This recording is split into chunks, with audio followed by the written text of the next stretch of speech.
माँ बाप अपने बच्चों के लिए अच्छे स्कूलों के चयन को लेकर हमेशा असमंजस में रहते हैं, पर पेरेंट्स की इस असमंजस की स्थिति को दूर करने के लिए ये है आजमगढ़ के रहुआ मुस्तफाबाद इलाके के 2 एकड़ में फैला हुआ ईशान पब्लिक स्कूल, जो आपकी सभी शंकाओं और असमंजस की स्थिति को संतुष्टि में बदल देगा।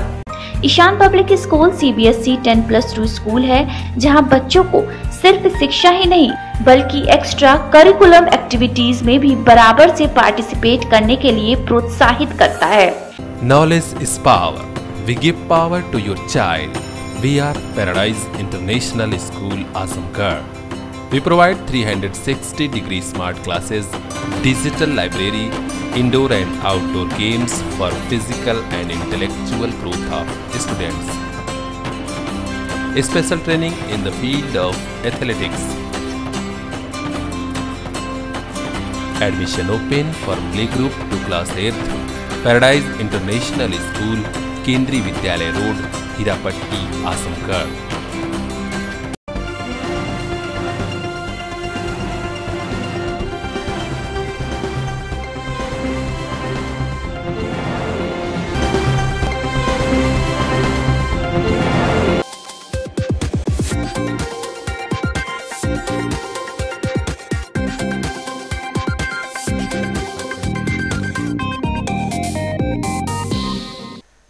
प्रमुख सचिव आवास एवं शहरी नियोजन लोक निर्माण एवं जिले के नोडल अधिकारी नितिन रमेश गोकर्ण की अध्यक्षता में गुरुवार देर रात्रि कलेक्ट्रेट सभागार में शासन की प्राथमिकताओं, कानून व्यवस्था एवं विकास कार्यक्रमों की माह जनवरी की प्रगति समीक्षा बैठक संपन्न हुई। इस अवसर पर कानून व्यवस्था की समीक्षा में पुलिस अधीक्षक नगर कमलेश बहादुर सिंह ने बताया कि जनपद में अपहरण, लूट, वाहन चोरी, छेड़खानी, बलात्कार, डकैती के अपराधों में कमी आई है। प्रमुख सचिव द्वारा विकास कार्यक्रमों के अंतर्गत कर करितर, विधिक देयक, राजस्व वाद, चकबंदी वादों, भूमाफिया, चारागाह, चिकित्सकों की उपस्थिति, दवाओं की उपलब्धता, एम्बुलेंस सेवा, जननी सुरक्षा योजना, टीकाकरण, संस्थागत प्रसव सहित कई विकास कार्यों की विस्तार से समीक्षा किया गया। समीक्षा बैठक के दौरान नगर क्षेत्र के अंदर डोर टू डोर कूड़ा कलेक्शन में कोई प्रगति न पाए जाने पर कड़ी नाराजगी व्यक्त करते हुए प्रमुख सचिव ने यूं नगर पालिका को निर्देशित करते हुए कहा कि डोर टू डोर कूड़ा कलेक्शन का कार्य 1 माह के अंदर क्रियाशील किया जाए, अन्यथा विभागीय कार्रवाई की जाएगी। उन्होंने जिला प्रशासन विभाग के संबंधित अधिकारी को निर्देशित करते हुए कहा कि महिला हेल्पलाइन 181 के लिए फंक्शनल स्टाफ सेंटर चालू कराया जाए। परियोजना निदेशक अभिमन्यु सिंह को निर्देशित करते हुए कहा कि ग्रामीण विद्युतीकरण से जो ग्राम असंतृप्त हैं तथा असंतृप्त आंतरिक गलियों के कार्यों की प्रगति रिपोर्ट कार्य योजना बनाकर उपलब्ध कराएं। प्रमुख सचिव ने शासी अभियंता PWD को यह भी निर्देशित करते हुए कहा कि नए सड़कों के निर्माण के संबंध में 99 सड़कों में से जो सड़कें अभी तक अपूर्ण हैं उसे पूरा कराया जाए। इसी के साथ साथ उन्होंने यह भी निर्देश दिया कि जनपद में जितनी सड़कें गड्ढा मुक्त हो चुकी हैं उसकी सूची जिलाधिकारी को उपलब्ध कराएं। प्रमुख सचिव ने इससे पहले पिछले 5 वर्षों से निर्माणाधीन कला भवन का निरीक्षण किया और रंगकर्मी अभिषेक पंडित से सुझाव मांगे। इस दौरान उन्होंने कहा कि समय के साथ कुछ नक्शे में परिवर्तन किया जाना है जिससे कि इसकी उपयोगिता बढ़ सके। सांस्कृतिक कला केंद्र बन रहा है, उसकी का निरीक्षण करने आए थे। 2014 से इसका एस्टिमेट सैंक्शनड है और काम अभी चल ही रहा है। जल निगम CNDS डिवीज़न काम कर रहा है। कुछ क्षेत्रीय जो आपके आजमगढ़ ज़िले के कलाकार हैं हमारे, उनके इसमें इनपुट्स लिए गए, कुछ मॉडिफिकेशंस और अच्छे सुझाव आए हैं कि जिससे कि वर्तमान में जो कार्य चल रहा है उसको थोड़ा सा मॉडिफाई करने पर उसकी उपयोगिता आगे आने वाले समय में कलाकारों को होगी। और मेरी मान्यता है कि इसको यदि हम सही ढंग से कंप्लीट कर ले तो यहाँ का जो आजमगढ़ का एक नाम है कला के क्षेत्र में और यहाँ के काफ़ी अच्छे कलाकार पूरे विश्व में लोगों की उसकी ख्याति है, उनको यहाँ पे एक बढ़ावा मिलेगा। प्लस जो दिल्ली से और बाकी जगह से भारतवर्ष से जो यहाँ कलाकार आते हैं अपना मंचन करने के लिए, उनको भी एक रंगमंच का यहाँ पर अपनी कला का प्रदर्शन करने का एक मौका मिलेगा। साथ ही साथ इसमें वर्कशॉप्स का भी आयोजन किया जा सकेगा जिसके तहत जो कलाएँ हैं विभिन्न, उसको बढ़ावा आगे आने वाले समय में मिल सकेगा। सर, विलम्ब होने का कारण? विलम्ब मेरे ख्याल में जो जल निगम ने कहा कि उन्होंने UC दिया है, अभी पैसा उनको मिला नहीं है। मैं शासन से बात करूंगा कि जो पैसा इनको इस वित्तीय वर्ष में दे है, यदि इसका बजटरी प्रावधान है तो उसको दिया जाए ताकि समय रहते इस कार्य को पूरा कराया जा सके। फर्नीचर में कोई कमी तो नहीं? कमी तो वही है डिज़ाइन का एलिमेंट में, कि जो जिस चीज़ के लिए लोगों की इच्छा है वो कई चीज़ें उसमें नहीं है, और कुछ अभी कमियां है कि हमारे पास अभी पूरा उसका स्कोप ऑफ वर्क तय नहीं है कि ऑडिटोरियम में क्या क्या चीज़ होना है, लाइटिंग कहाँ बनना है, रंगमंच कैसे बनना है, ग्रीन रूम का क्या स्पेसिफिकेशन होगा, स्क्रीन और बैकड्रॉप का क्या स्पेसिफिकेशन होगा, इसको सबको अभी तय करने की आवश्यकता है। और चूँकि रिवाइज एस्टीमेट एक बार उसको बनाना पड़ेगा, तो इन सब चीज़ों को उसका अभी समावेश करके एक फाइनल एस्टीमेट कराने की आवश्यकता है।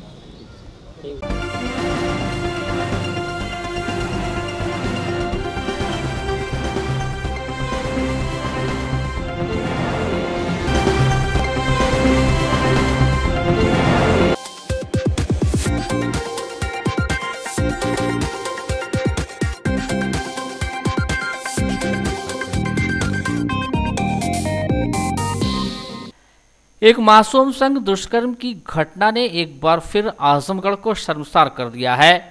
जिले के मुबारकपुर थाना क्षेत्र के एक गांव में रात में 6 वर्षीय मासूम संग घर के सामने से उठाकर दुष्कर्म किया गया। परिजनों के अनुसार पीड़िता बच्ची घर के बाहर रात में करीब 10 बजे निकली थी, तभी मौका पाकर गांव का ही एक युवक उसे उठा ले गया। पीड़ित बच्ची की मां ने बताया कि मासूम घर के बाहर ही टॉयलेट को निकली थी, तभी बिंदु नाम का युवक जिसे बच्ची पहचानती थी वह मासूम को उठा ले गया। घर से कुछ दूर पर ही एक गड्ढे में घटना को अंजाम दिया और फरार हो गया। उधर देर तक बच्ची के वापस न आने पर परेशान परिजन जब ढूंढने निकले तो वह गड्ढे में मिली। 10:30 बजे की 10:30 बजे पूरी घटना हुआ कि हम रहनी ना घर में सोवल रहनी, और लड़की के हमरे का कही ना कि बाथरूम करे निकसल और निकाल के लेके चल गई ना, लेके भाग गई ना मुंह बांध के। हम लाचार हो गई नहीं, हमारे मालिक कहाँ लड़की, तो हम कहनी कि लड़की हम सोवले रहनी है, तब सुतल हुई कहता ना है, इतना में वो अपन फरार हो गए लेके नहीं। अब 1 घंटा 1.5 घंटा अब जवन भी लगल होखा लड़की के हमारे लेके अपन वहाँ गपत रहा। जब हल्ला दंगा होके लगल तो छोड़ के भाग गया। भगले के बाद तब फिर लड़की हमार वही गड्ढा में अकेले पावनी, तो हम रोत पीटत लेके हम घरे आई नहीं। तो यहाँ घर वाले लोग तबले थाने पर फोन आ गए, तो यहाँ से 100 नंबर गई। तो 100 नंबर जब गई तब वहाँ पे छानबीन करे लगल, तो ओकरे घर वालों के पकड़ के लिए ना लिए ना। तब यहाँ कहाँ कि पहले जब मेडिकल हो जाई तब एक बाद केस हुई। बजे कौन था वो बिंदु है, बिंदु नाम का लड़का है। मनबर टाइप का है क्या? हाँ मनबर टाइप का ड्राइवर है। हाँ ड्राइवर है। वहीं आरोपी की गिरफ्तारी न होने पर शुक्रवार को आक्रोशित परिजनों ने ग्रामीणों संग मुबारकपुर मुख्य चौक के बाजार में चक्का जाम कर दिया। क्षेत्र में अफरा तफरी मच गई। एसपी सिटी व सीओ समेत कई थानों की फोर्स मौके पर पहुंची। आक्रोशित लोग गिरफ्तारी की मांग पर अड़े रहे। पुलिस ने हल्का बल प्रयोग कर समझा बुझाकर लोगों को शांत कराया। सीओ सिटी ने बताया कि इस मामले में आरोपी को गिरफ्तार कर लिया गया है और उसे जेल भेजा जा रहा है। थाना क्षेत्र में एक गाँव जोली का है, ये 6 साल बच्चों के साथ कल रात रेप हुआ है। इसमें पुलिस पूरा कार्रवाई कर रही है। एफआईआर दर्ज हो गई।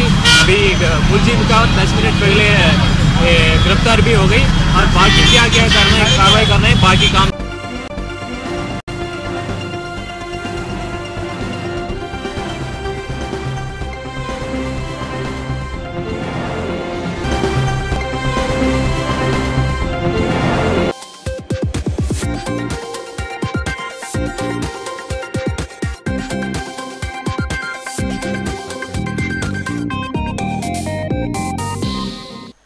प्रख्यात शायर कैफी आजमी की 100वीं जयंती वर्ष में उनके जीवन पर बनने वाली फिल्म मीर रक्सम की शूटिंग उनके पैतृक गांव आजमगढ़ के फूलपुर तहसील के मेजवा में गुरुवार से शुरू हुई।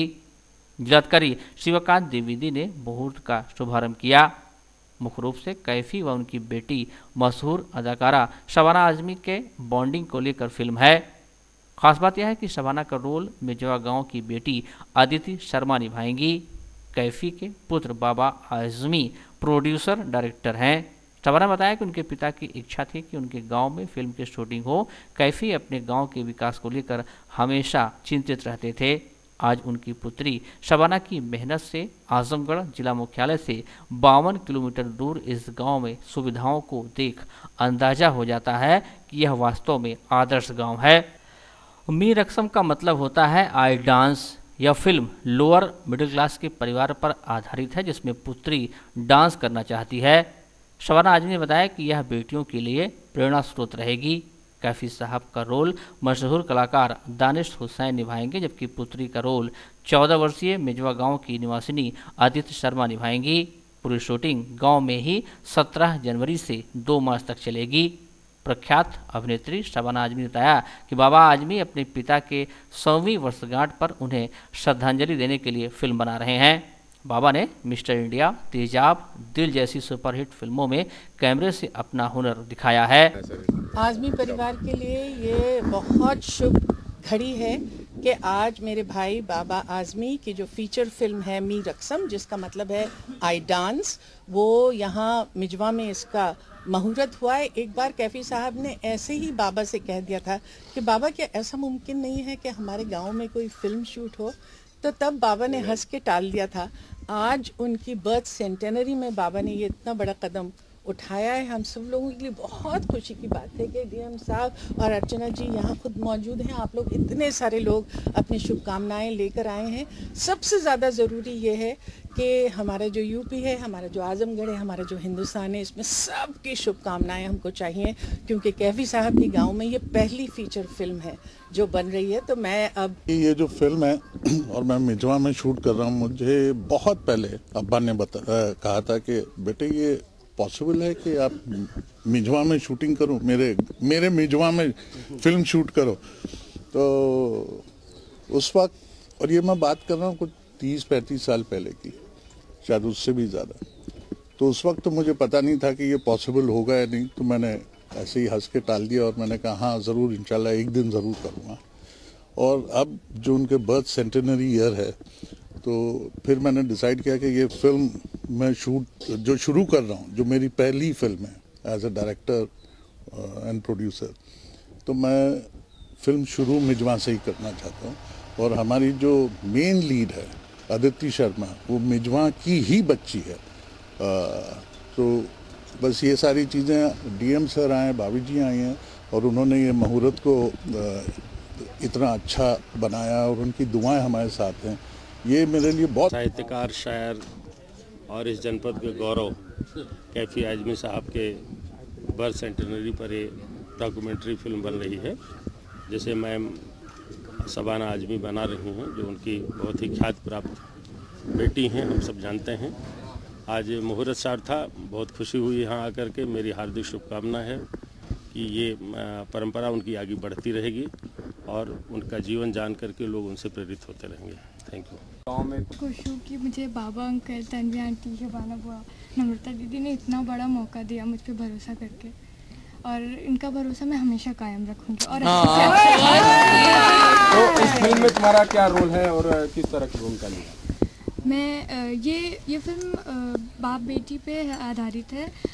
दोनों मतलब लोअर मिडिल क्लास फैमिली से बिलोंग करते हैं और बेटी डांस करना चाहती है, और इसमें बाप बेटी की बॉन्डिंग को दिखाई जाती है और एक दूसरे को कैसे सपोर्ट करते हैं हम, वो दिखाया जाता है। खित्ते ज़मीन ऐसी ज़बरदस्त ज़मीन है जहाँ पे ऐसे बड़े बड़े शायर, आलिम पैदा हुए हैं, और ये बहुत एजाज़ की बात है कि हम लोग यहाँ आए हैं आज, और बाबा ने हमको ये मौका दिया कि हम यहाँ पहुंचकर एक फ़िल्म बना रहे हैं। वो फिल्म जो कैफी साहब की ख्वाहिश थी, वो फिल्म जो बाबा की ख्वाहिश थी और उनका जुनून था, वो फिल्म जिसमें शबाना, तन्वी, इन सब लोगों ने किस तरह से उनकी मदद की, और आज ये सपना जो है वो साकार हो रहा है जी। हम बहुत खुश हैं। हम यही कहेंगे कि भाई प्यार का जश्न नई तरह मनाना होगा, गम किसी दिल में सही, गम को मिटाना होगा।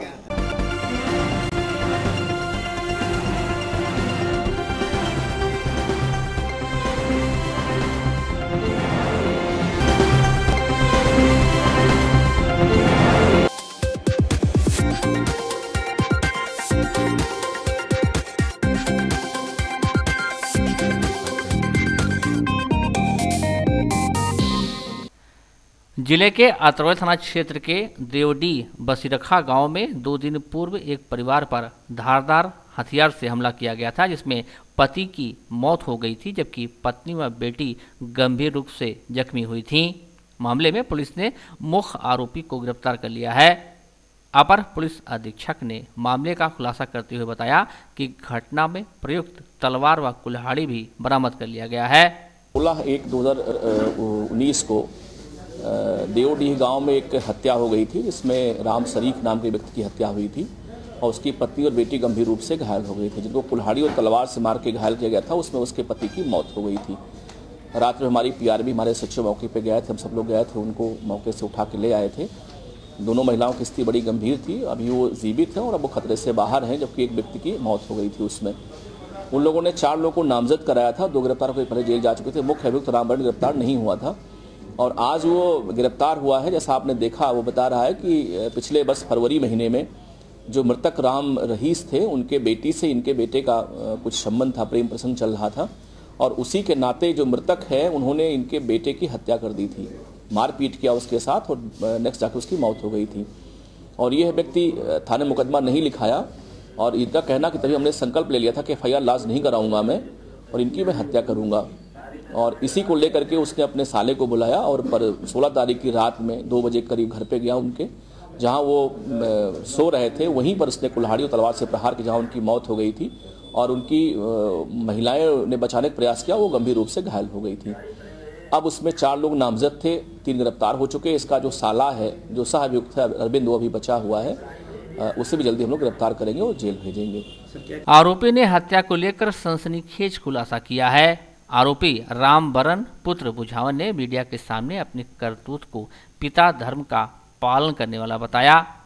आरोपी ने बताया कि 12 माह पूर्व उसके इकलौते बेटे अन्नू की इन्हीं लोगों ने हत्या कर दी थी, जिसमें उसने पुलिस में कोई भी FIR दर्ज नहीं कराई थी और बदला लेने की कसम खाई थी। आरोपी के पुत्र का पीड़ित की पुत्री से संबंध था, जिसको लेकर विवाद था। इसी में साल भर पूर्व हत्या हुई थी। बदला लेने की नीयत से आरोपी ने अपने रिश्तेदार संग धारदार हथियार के साथ पीड़ित के घर पर हमला बोल दिया। आरोपी पीड़ित के पूरे घर वालों को समाप्त करने की नीयत से गया था। किया था मैंने साहब, शरीर का किया था, हमारे लड़कों को साहब मार दिया था। इसी महीने फरवरी थी, फरवरी हमारे ऐसा था, इतना ध्यान नहीं है। बदले की भावना से होता है। हाँ, बदले की भावना किया हत्या। और कौन कौन लोग आपके साथ? हमारे साथ और कोई नहीं था, हमारा साला था, वो माला तलवार लिया था, का बोला मैंने कुल्हाड़ी से काट दिया, उसने कुछ नहीं किया। किस वजह से आपकी बेटी को हत्या की गई? जैसे लड़की का चक्कर था साहब। राम शरीफ की लड़की थी, जगह तो बताओ। जैसे राम शरीफ की लड़की थी और उससे हमारा लड़का माला फंसा था और जो घटता था खर्चा, मैं जानवर पाला था और चोरी चोरी देता था उसको, और घर पे भी आती थी कभी कभी। और इसके बाद उसका माई बाप रात को माला बुलाते थे, 10 बजे रात को बुलाते थे, 3 बजे निकाल देते थे। मेरा 2 लाख रुपया लड़का उसको दिया था। इसके बाद लुधियाना गया, लुधियाना से आया 10 दिन के बाद, एक गांव में शादी थी। शादी के दिन वो 12 बजे रात को का बोला लिसन काम उन लोग मिल के कही 6 आदमी मारे हैं। उसका दामाद का बोला लड़का और लड़की सब मिल के मारे हैं। हाँ साहब। तब फिर क्या हुआ साहब, हम भर्ती करौली साहब, लेकिन बचा नहीं, हमारा दिमाग उड़ गया। मैं कुछ रिपोर्ट भी दर्ज नहीं करवाया। उसी दिन मैं भी कसम खा लिया था, जब मिटा नहीं दूंगा तब तक मैं जीऊँगा नहीं। जीऊँ तो शान से जीऊँगा, मर जाऊँगा जान से कोई हमको फर्क नहीं साहब। वही मैंने काम कर दिया। किस तरीके से आपने घटना का पूरा ताना बोला? जैसे साहब वही बात हमको गूंजती थी हरदम, जब कोई ताना मार देता था, का बोला साला कैसे जी रहा है, इसका मुंह देखूंगा कैसे, का बोला मुंह देखने के लायक नहीं है। हमको ताना मारने वाले सब हद कर दिए साहब, और क्या करूं, हमको मजबूर ये काम करना पड़ा। जो धर्म था एक बाप का, वो मैंने निभा दिया उसको।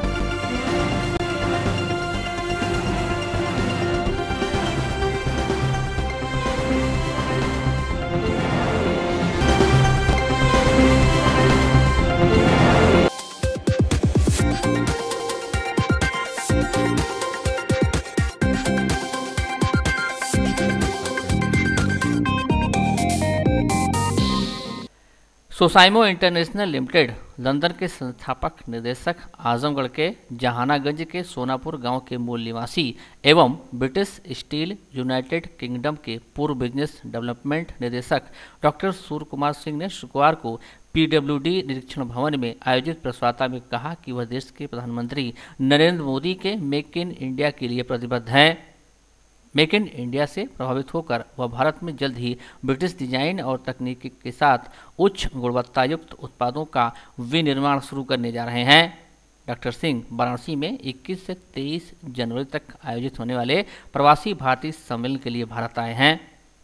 प्रेस वार्ता में उन्होंने कहा कि कृषि में प्रयोग होने वाले वाहनों के लिए भी नई तकनीक का प्रयोग किया जाएगा।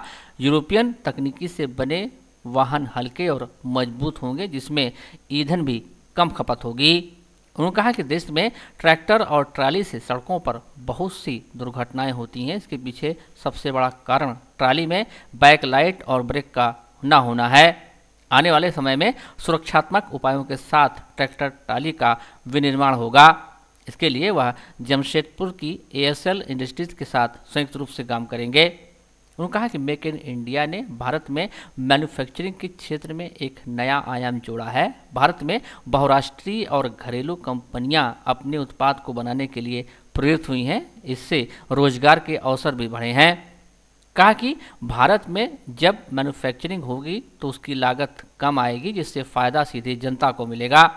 वर्तमान समय में भारत जिन चीज़ों का आयात कर रहा है, मेक इन इंडिया से आने वाले समय में उनके निर्यात की संभावना बनेगी। श्री सिंह ने युवाओं पर चर्चा करते हुए कहा कि अपनी तरफ युवा सरकारी नौकरी के लिए परेशान होते हैं, उनमें बहुत ऊर्जा है, अगर नौकरी न मिले तो स्वरोजगार अपनाना चाहिए। देश के बहुत से युवा स्वरोजगार अपनाकर दूसरों के लिए प्रेरणा स्रोत बने हैं। वर्ष का दौरा विदेश मंत्रालय के निमंत्रण पे भारतीय प्रवासी दिवस जो बनारस में 21 से 23 जनवरी को हो रहा है, और उसके संबंध में मैं इस बार भारतवर्ष आया हूँ। और चूँकि इस प्रोग्राम में आने का मकसद था, हमने सोचा कि अपने ज़िले आजमगढ़ भी ज़रूर चले हम 2 दिन के लिए, तो हमने अपना प्रोग्राम प्रीपोन करके आजमगढ़ हम यहाँ आए हैं। और नई चीज़ इस बार हम ये बताना चाहेंगे, करीब 1 साल के बाद आप लोगों से मुलाकात हो रही है मेरी, कि पहले हम ब्रिटिश स्टील के डायरेक्टर हुआ करते थे, जो हम 31 अक्टूबर थे। 1 नवंबर से हमने अपनी कंपनी स्टार्ट की, सोसाइमो इंटरनेशनल लिमिटेड, और वो बीच में थोड़ी एक्टिव नहीं थी हमारे ब्रिटिश स्टील के दौरान, लेकिन अब वो फुली एक्टिव है। और इस बार हम आए हैं मेक इन इंडिया कॉन्सेप्ट, जो प्राइम मिनिस्टर मोदी साहब का बहुत अच्छा प्रोग्राम है इस देश के लिए, कि हाई टेक्नोलॉजी इस कंट्री में लाई जाए। तो सोसाइमो इंटरनेशनल का भी एक एग्रीमेंट बर्जेस यूनाइटेड किंगडम के साथ हुआ है, जिसका कि लाइसेंस, ब्रांड और टेक्नोलॉजी हमें मिली है। और इस बार हमारे एक एक्स कलीग जो कपारो ग्रुप में वाइस प्रेसिडेंट हुआ करते थे, वो बहुत दिनों से प्रयास कर रहे थे कि ये मेक इन इंडिया किया जाए। तो प्लस पेडिक नाम की एक कंपनी अभी अक्टूबर में स्टार्ट हुई है दिल्ली में, उसको हम ये लाइसेंस, एग्रीमेंट और टेक्नोलॉजी देने जा रहे हैं। अभी मैं यहाँ के बाद दिल्ली जाऊँगा, और वो प्रोडक्ट उम्मीद है कि मई जून से यहाँ पे स्टार्ट हो जाए इंडिया में। तो एक तो ये प्रोजेक्ट है मेक इन इंडिया में करने का हम लोगों का प्रयास है, और वो सिर्फ भारतवर्ष के ही मार्केट के लिए नहीं, बल्कि यहाँ से एक्सपोर्ट भी होगा मिडिल ईस्ट कंट्रीज़ में और साउथ ईस्ट एशियन कंट्रीज़ में हम लोगों को एक्सपोर्ट करने का भी प्लान है। सर, आजमगढ़ के युवाओं को क्या आपके द्वारा कुछ रोजगार मिलेगा आपकी कंपनी? ज़रूर मिल सकता है, डिपेंड करता है कि किस तरह के स्किल अवेलेबल हैं यहाँ पे, क्योंकि उसके लिए कुछ स्किल्ड लोग चाहिए। और दूसरा प्रोजेक्ट है, उसमें भी स्कोप है जो इंजीनियरिंग बैकग्राउंड के लोग हैं, क्योंकि यहाँ से मैं अभी जमशेदपुर जा रहा हूँ। ASL इंडस्ट्रीज़ वहाँ पे है, जो कि इंडियन रेलवेज़ के लिए, टाटा मोटर्स के लिए बहुत सारे कंपोनेंट्स बनाती है, अच्छा ग्रुप है। तो उसके चेयरमैन अभी इंग्लैंड आए हुए थे और हमारे साथ एक मीटिंग थी, तो उनके साथ एक एग्रीमेंट हमने साइन किया है कि भारतवर्ष से जो इंजीनियरिंग कंपोनेंट्स हैं, वो ऑटोमोटिव्स के हों, बाकी के हों, वो यहाँ से एक्सपोर्ट किए जाएँ यूरोप में। तो वो एग्रीमेंट साइन किया है। दूसरा है एडवांस ट्रैक्टर ट्रेलर मैन्युफैक्चरिंग के लिए, जो फार्मिंग सेक्टर के लिए है, किसानों के लिए है। भारतवर्ष में जो ट्रैक्टर्स के ट्रेलर्स बनते हैं वो बड़े ही खतरनाक किस्म के हैं, न उनका कोई डिज़ाइन है और न उनमें कोई सेफ्टी फीचर्स है। ऐसे ट्रेलर्स जो हैं अगर विदेशों में चलें तो वहाँ तो लोगों को उसके ऊपर केस हो जाएगा, क्योंकि कोई सेफ्टी फीचर्स नहीं है। यहाँ के ट्रेलर्स बहुत हेवी वेट हैं। तो अभी ब्रिटिश डिज़ाइन और टेक्नोलॉजी पर हम एक जॉइंट वेंचर अभी साइन करने जा रहे हैं जमशेदपुर एलिसर इंडस्ट्रीज़ के साथ। वो ब्रिटिश डिज़ाइन यहाँ लाएंगे। यहाँ से वो ट्रेलर्स जो हैं लाइट वेट स्ट्रॉन्ग मटेरियल्स के होंगे। वो मटेरियल हम लोग टाटा स्टील से बात कर रहे हैं, वहाँ के वाइस प्रेसिडेंट के साथ मेरी मीटिंग भी है कि वो सोर्सेज जमशेदपुर में वहीं स्टील प्लांट से हो और ट्रेलर्स की मैन्युफैक्चरिंग ब्रिटिश डिज़ाइन और टेक्नोलॉजी पे जमशेदपुर में हो। और ये ट्रेलर्स, चूँकि ट्रेलर्स बनेगा जमशेदपुर में, भारतवर्ष एक बहुत बड़ा देश है, यहाँ से एक जगह से दूसरे जगह ले जाना आसान काम नहीं है। तो ये फ्लैट पैक मॉडल में ट्रेलर्स बनेंगे जो कि आजमगढ़ में आ जाए, बनारस में आ जाए या देश के किसी भी कोने में जाए, तो 1 घंटे के अंदर वो पूरा ट्रेलर असेंबल हो जाएगा। तो ये फ्लैट मार्क बहुत एडवांस टेक्नोलॉजी, एडवांस डिज़ाइन की चीज़ें। तो हम लोग चाह रहे हैं भारत में हैं लेकिन ओवरसीज सिटीजन ऑफ इंडिया भी हैं, और ये अपनी जन्मभूमि का लगाव है कि बराबर खींच लाता। और 2 दिन का हम एक्स्ट्रा टाइम लेके यहाँ आए कि सबसे मिले। यहाँ पे गांव भी जाएंगे, सोनापुर जहानागंज ब्लॉक में हमारा गांव है, कल हम जाएंगे वहाँ पे, और फिर वहाँ से आके फिर बनारस हम जाएंगे। तो एक चीज़ ये है, और पिछली बार जब हम आए थे तो एक अच्छे प्रोग्राम के बारे में आप लोगों ने बताया था कि प्रदेश के हर ज़िलों से एक चीज़ का एक्सपोर्ट करने में क्या हो सकता है। और यहाँ से शायद, जैसा हमको पूरा याद है कि निजामाबाद की मिट्टी के बर्तनों की चर्चा हुई थी इस सम्मेलन प्रेस कॉन्फ्रेंस में। तो उस समय मैं ब्रिटिश स्टील में था, खुद नहीं कर सकता था, लेकिन मैंने वादा किया था कि इसमें मैं हेल्प कर सकता हूँ। अब मैं डायरेक्ट हेल्प कर सकता हूँ सिजाइमों के थ्रू। और कल मेरी जिलाधिकारी आजमगढ़ के साथ एक मीटिंग भी है, मैं उनसे ये प्रस्ताव रखूँगा कि अगर एक इंफ्रास्ट्रक्चर इस तरह का बनाया जाए तो उसमें हम ज़रूर सहयोग करेंगे कि उसको कैसे एक्सपोर्ट किया जाए। तो ये डिस्ट्रिक्ट एडमिनिस्ट्रेशन को इसमें एक लीड लेनी पड़ेगी, और इसमें हम ज़रूर सहयोग करेंगे कि इसको कैसे वर्ल्ड में इसको स्थापित किया जाए, वाणिज्य यहाँ का बढ़े, यहाँ का रोज़गार बढ़े। तो ये बड़ी अच्छी चीज़ होगी। तो आप लोगों के माध्यम से पूरे ज़िले को मैं ये संदेश देना चाहता हूँ कि हमारा सहयोग ज़िले के लिए, प्रदेश के लिए और देश के लिए सदैव।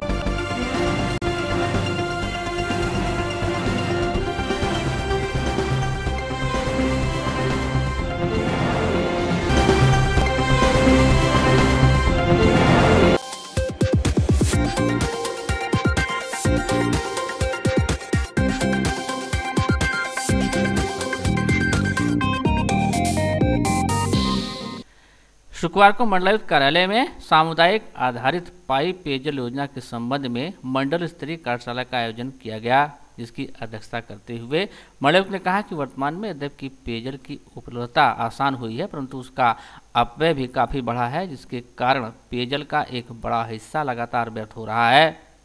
मंडलायुक्त ने कहा कि रासायनिक पदार्थों के अंधाधुंध प्रयोग से जहाँ जमीन के नीचे पानी दूषित हो रहा है, वहीं प्लास्टिक के उपयोग तथा अनियमित जल दोहन से जल स्तर लगातार नीचे जा रहा है। कहा कि दूषित जल पीने से विभिन्न प्रकार की बीमारियां फैल रही हैं। उन्होंने कहा कि यदि आज हम इसके प्रति सजग नहीं हुए तो निकट भविष्य में अनेकों प्रकार की विकट परिस्थितियों का सामना करना पड़ सकता है। मंडलायुक्त ने कहा कि इन्हीं सब विपरीत परिस्थितियों से बचाने के दृष्टिगत शासन द्वारा समुदाय आधारित पाइप पेयजल योजना शुरू की गई है तथा इस योजना के माध्यम से 2030 तक सभी घरों में पेयजल पाइप लाइन पहुंचाना लक्षित है। इसके पूर्व मंडलायुक्त ने दीप प्रज्वलित कर कार्यशाला का विधिवत शुभारंभ किया। इस अवसर पर संयुक्त विकास आयुक्त हरिचंद वर्मा, मुख्य विकास अधिकारी मऊ आशुतोष कुमार द्विवेदी, जिला विकास अधिकारी मऊ वी शंकर राय, अधीक्षण अभियंता जल निगम MC श्रीवास्तव सहित अन्य संबंधित अधिकारी उपस्थित रहे।